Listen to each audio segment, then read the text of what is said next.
torture you. Take my hand through the flame. I torture you. Lobinhos, demorou, mas saiu a aula 1 do módulo 1.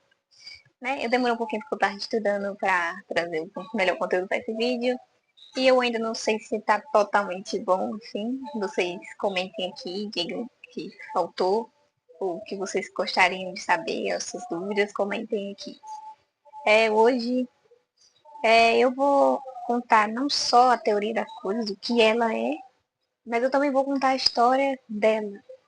É um resumo bem pequeno, né? Só para ter um contexto melhor de como ela foi criada.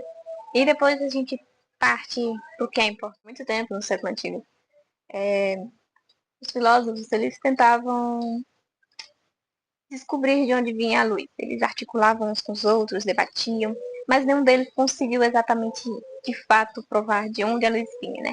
Porque era tudo teoria, especulação, não tinha nenhuma fonte científica, nenhum fato científico, né? Lá no século XVII, que um filósofo e físico matemático chamado Isaac Newton, ele mudou isso. Um dia ele estava no seu local lá, né? Eu acho que é assim a história lá. Estava no seu local e um dia ele deixou uma pirâmide lá, uma pirâmide assim, negócio assim, no, no seu, perto da janela, né? E ele deixou lá. Aí uma hora a luz bateu, a luz do sol, ele bateu no bloco de pirâmide, na pirâmidezinha de prisma, e refletiu no, no espelho, ou foi no quadro dele. Eu não sei direito a história.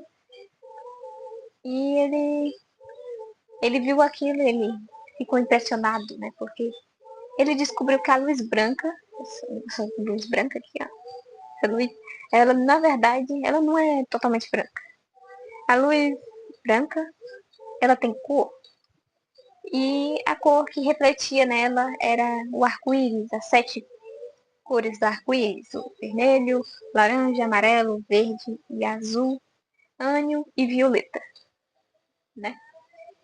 E foi a partir disso que ele começou a estudar mais e mais sobre isso. E graças a ele a gente hoje conhece a teoria das cores. Graças a eles e outros estudiosos. Ele foi um dos primeiros a criar o ciclo cromático. E juntamente com outros artistas e outros cientistas, hoje em dia a gente tem o que a gente chama de teoria das cores. Bom, hoje em dia a teoria das cores ela pode ser usada tanto para desenho, para arte em geral, né? Para moda, para cinema e para publicidade. Na arte em geral, né? Porque tudo isso é arte. Tanto é que tem aquela frase que o pessoal diz que a vida imita a arte ou a arte imita a vida, né? A teoria das cores é o estudo de como as cores se relacionam. E elas podem ser divididas em 3 partes. A primeira são as cores primárias, como o nome já diz. A segunda é as secundárias. E a terceira são as terciárias, como os nomes já dizem. Dá para entender o que é. As cores primárias, elas não podem ser obtidas através da mistura de outras cores, né? Elas são 3 cores. E a partir delas dá para criar todo o universo das outras cores, né? E essas cores são amarelo, vermelho e azul. As cores secundárias, bem, elas são a mistura entre 2 cores primárias. Você mistura 2 cores primárias, tipo o vermelho com o amarelo da laranja, aí o azul com o amarelo da verde, aí o vermelho com o azul da roxo. Aí as cores terciárias é a mistura de uma cor terciária, quer dizer, perdão, a cor terciária é a mistura de uma cor primária com uma secundária. E daí podem vir muitas cores. Se você misturar um verde com um amarelo, ele vai ficar, como eu posso dizer, vai ficar tipo um amarelo limão. Agora um pouco aprofundando um pouco mais no círculo cromático, eu queria falar com vocês sobre a harmonia das cores. Abrir aqui a tela para vocês verem melhor na prática, mais ou menos assim,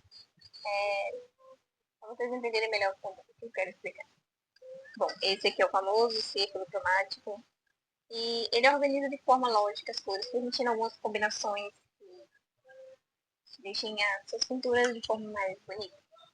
Se eu traçar uma linha reta aqui entre o laranja, traçar uma linha reta aqui do vermelho, ele vai dar meio que um ciano aqui, né? Aí essa cor, ela vai contrastar, vai dar um contraste com essa cor aqui. Da mesma forma, o roxo vai contrastar com esse, o azul vai dar um contraste com o amarelo, né? E assim por diante. Elas vão se destacar entre si, né? E até às vezes é usado para sombra, né? A gente faz isso para procurar sombra, como uma cor para sombra. As cores análogas são cores próximas. Elas também servem para quando você quer fazer uma sombra.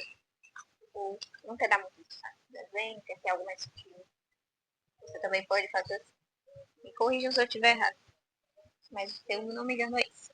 Você pega aqui, ó, essa cor e mistura com essa. Vai dar um degradê. Me lembrei aqui agora. As cores análogas elas são boas para fazer degradê. Você pega o vermelho, aí você vai para vai pra cá, aí vai pra cá, vai criando um degradêzinho com brilho. Aqui também, mesma coisa. Você fazer na prática, você vai entender o que eu tô falando. Aí as cores monocromáticas são exatamente isso aqui, ó. Vermelho, um vermelho um pouquinho mais claro, um rosado, esse aqui é um rosa quase branco e aqui é um branco. Isso são as cores monocromáticas. Elas vão, tipo, acrescentar como se fosse uma acrescentação da luz, né? Isso é a saturação. Não, se eu não me engano, isso é a saturação entre saturação e brilho da intensidade e da claridade. Eu não vou saber explicar esses termos muito técnicos, né? Eu prefiro explicar na prática do que explicar na teoria, mas eu tenho que explicar na teoria para poder explicar na prática, né? Senão vocês não vão entender. Mas em resumo é isso. Ela é uma cor que vai clareando com a quantidade de luz que você vai botando, ela vai clareando mais a cor. Aí a cor, como eu posso dizer? A combinação triadicar, triadicar, a combinação triadicar é o seguinte, você pega essa cor, aqui, ó, você pega essa, com essa, com essa. Mais ou menos, é um triângulo, na verdade. Você vai formar um triângulo assim, ó. Ó, aqui, ó, triângulo, coisa. É como eu falei, monocromática, uma cor só, triângulo, que é triângulo. Aí tem esse daqui, tem essa aqui que é dupla composição, que é você pegar essa e essa, e eu não consigo implementar, combinar. Quando você, tipo, tá fazendo um desenho que focar mais coisa, você faz tipo esse X aqui, né? Pra mais coisa. No desenho, geralmente a gente não usa tanto lápis de cor. Pra uma coisa, pra cada coisa a gente usa no máximo 3 lápis. 3 lápis de cor, né? Se você for botar lápis de cor, mas cores diferentes, outra coisa aí também é técnica. Depois eu explico isso melhor. As cores análogas é isso aqui. Vocês podem ver. As complementares são essas daqui. São as coisas opostas uma a outra. Gente, um exemplo prático para vocês de uma arquinha. E como a teoria das cores funciona, podem a maneira se fazer. Eu usei cores análogas, né? Eu peguei um rosa, mais escuro aqui, misturei com vermelho, Aí eu peguei, misturei também com laranja, né? Pra ver se contrasta. Parece uma coral. Eu usei minha intenção para parecer com uma coral. Como vocês podem ver, ó. Tá meio difícil de ver por causa do reflexo ali. Mas isso aqui, ó. Laranja, vermelho e um rosa aqui no meio. E um amarelo aqui. Tudo são cores análogas. E você for pegar também, né, no ciclo cromático, tem um nome específico para isso, né? Eu não vou saber falar agora. Tem um nome que a gente pode usar para isso. Tem outros desenhos mais aqui. Deixa eu ver. Que eu posso mostrar isso bem na prática. Tem esse aqui também.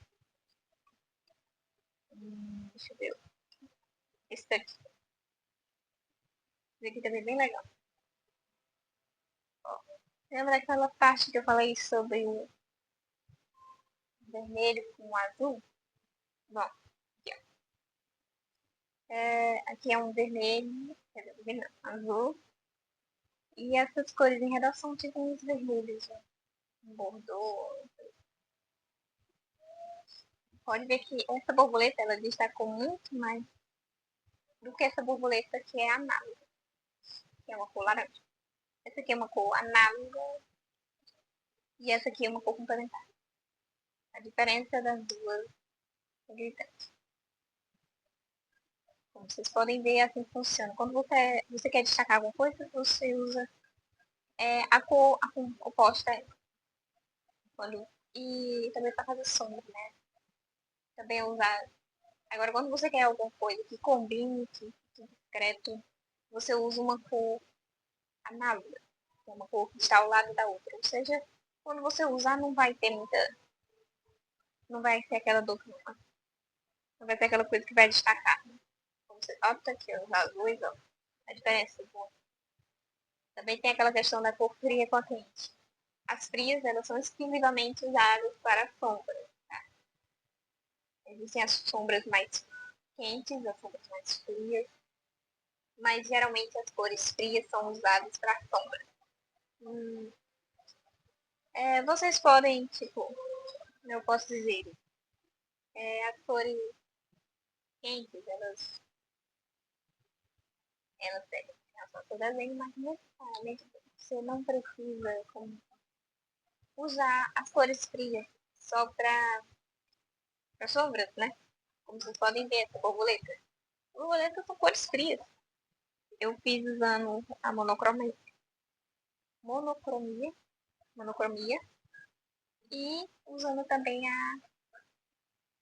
cor oposta no ciclo cromático, e esse contraste. Né? Como vocês podem ver, ficou parecendo até uma obra de valores com tantos girassóis. E eu achei bonito. Sinceramente, foi uma das obras que eu mais gostei de ter feito. Esse livro, para quem quer saber, é da Mali Marotta, minha artista preferida. Ela escreveu esse livro aqui, O Reino Animal. Tem a biografia dela aqui também.